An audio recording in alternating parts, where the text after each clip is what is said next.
दोस्तों, क्या इस देश में मुसलमानों का डर कभी ख़त्म होगा? कभी उनकी दाढ़ी टोपी देख करके उन्हें जेएसआर के नारे नहीं लगवाए जाएंगे? ज़बरदस्ती वंदे मातरम नहीं बुलवाया जाएगा?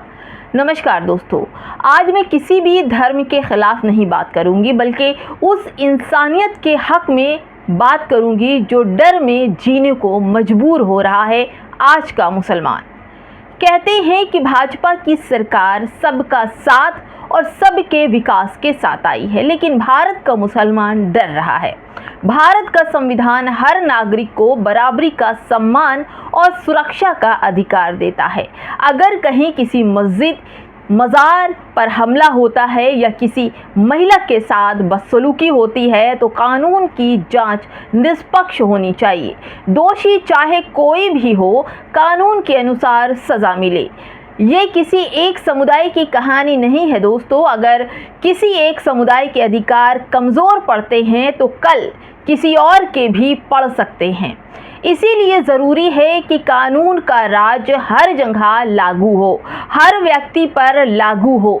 सरकार, प्रशासन और समाज दोनों मिलकर नफ़रत नहीं बल्कि इंसानियत की बात करें और लोगों को सुरक्षा मुहैया कराएं। लगातार मुसलमानों पर होने वाले हमले और बाइकॉट लगातार हो रहे हैं, आखिर क्यों? दोस्तों, यह खबर देखिए। यह खबर द मुस्लिम की है, जहां पर एक व्यक्ति को ज़बरदस्ती नारे लगवाए जा रहे हैं। मुस्लिम का ये वीडियो सामने आया। इस वीडियो के आने के बाद लोग तमाम तरह के सवाल भी पूछने लगते हैं। दोस्तों, इस मुस्लिम व्यक्ति को डराया जा रहा है, धमकाया जा रहा है, ज़बरदस्ती जेएसआर के नारे लगवाए जा रहे हैं। आखिर क्यों? वो मुसलमान है और उसे अपने धर्म का पालन करने का पूरा हक है। हिंदू समाज हो या आरएसएस हो, क्या संविधान के दायरे से बाहर हैं? दोस्तों, ये व्यक्ति सीधे वीडियो में हाथ जोड़कर कहता नजर आ रहा है कि अब मैं कभी भी ऐसी गलती नहीं करूंगा। इसकी गलती है कि उसने आरएसएस को बुरा भला बोला था। इसका नाम मोहम्मद सलमान है, जैसा कि वीडियो में कह रहा है। सबसे माफ़ी मांग रहा है हाथ जोड़कर, और इसके साथ में खड़ा एक मोटा सा युवक इसे ज़बरदस्ती डरा रहा है। महाराष्ट्र के वसाई पालघर में 13 जुलाई को एक उत्तर भारतीय कट्टर हिंदू ने एक मुस्लिम को संघ का कथित अपमान करने के आरोप में माफ़ी मांगने पर मजबूर किया और कैमरे पर उसे जय श्री राम के नारे, वंदे मातरम और ओम नमः शिवाय के नारे लगवाए। क्यों लगवाए, या आप बाखूबी जानते हैं कि कितना डराया और धमकाया गया होगा। अब यह डराया धमकाया लगातार तमाम मुसलमानों को जा रहा है। मुसलमान अपनी पहचान ऐसे छुपा के रह सकता है क्या? क्यों डराया जा रहा है मुसलमानों को? दोस्तों, सवाल तो आकर यहीं रुक जाता है। अब इधर आइए, एक और खबर देखते जाइए। ये भी खबर आपके लिए बड़ी ही इम्पोर्टेंट है। दोस्तों, एक मुस्लिम युवक पर आरोप लगाकर सरेआम पीटते हुए कुछ लोग उसका जुलूस निकाल रहे हैं। बताया जा रहा है कि वो व्यक्ति एक छात्रा से छेड़छाड़ कर रहा था और अब इन लोगों ने कानून को अपने हाथ में ले लिया है। खुद ही इंसाफ करने सड़कों पर निकल पड़े हैं। लोगों ने कानून को ठेंगे पर रखकर खुद की अदालत लगा ली है। मुसलमान है तो खुद ही इंसाफ कर जाते हैं। नंगे बदन उसे पीटा जा रहा है, सड़कों पर दौड़ाया जा रहा है। माना कि युवक की हरकत घिनौनी आपराधिक है, लेकिन भीड़ को यह हक किसने दिया?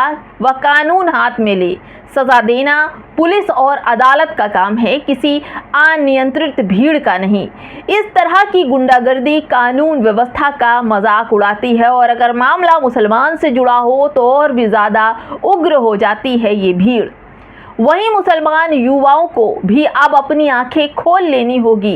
अपनी एक भी घटिया हरकत पूरे समुदाय को कटघरे में लाकर खड़ा कर देती है और नफरत फैलाने को इन लोगों को बहाना मिल जाता है। होश में मुसलमान के युवा को आना चाहिए।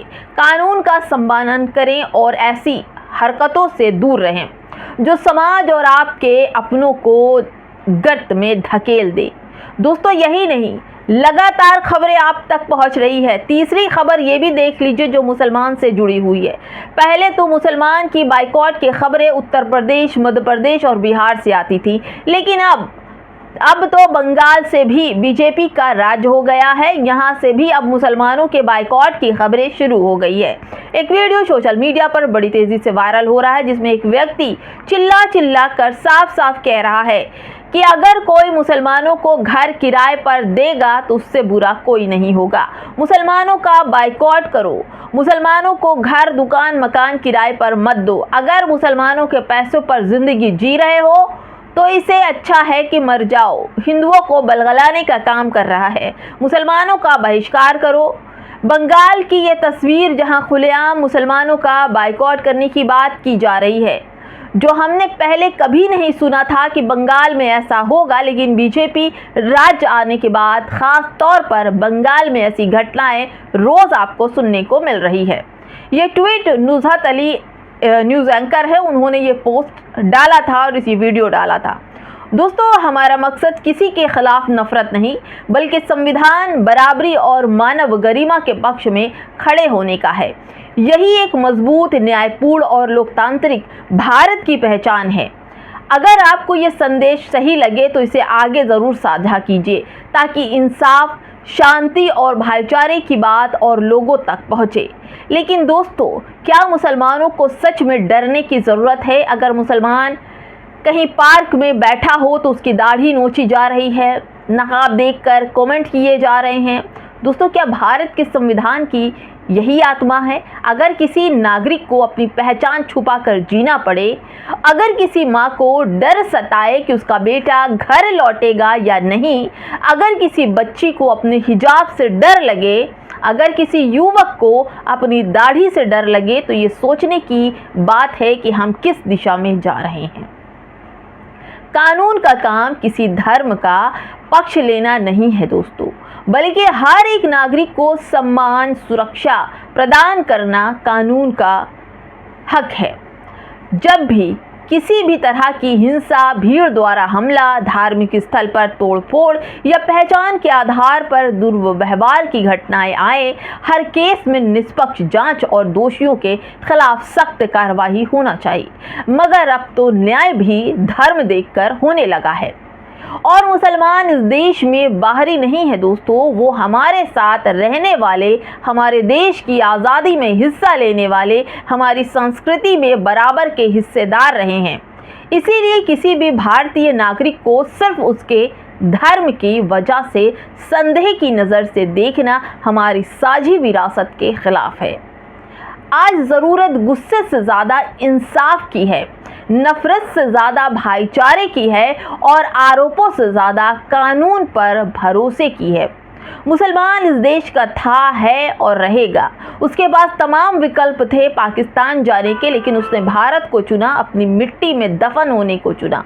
अगर हम लोग चाहते हैं कि आने वाली पीढ़ियां एक सुरक्षित भारत देखें, तो हमें हर पीढ़ी के साथ खड़ा होना होगा, चाहे वह किसी भी धर्म, जाति या समुदाय से हो।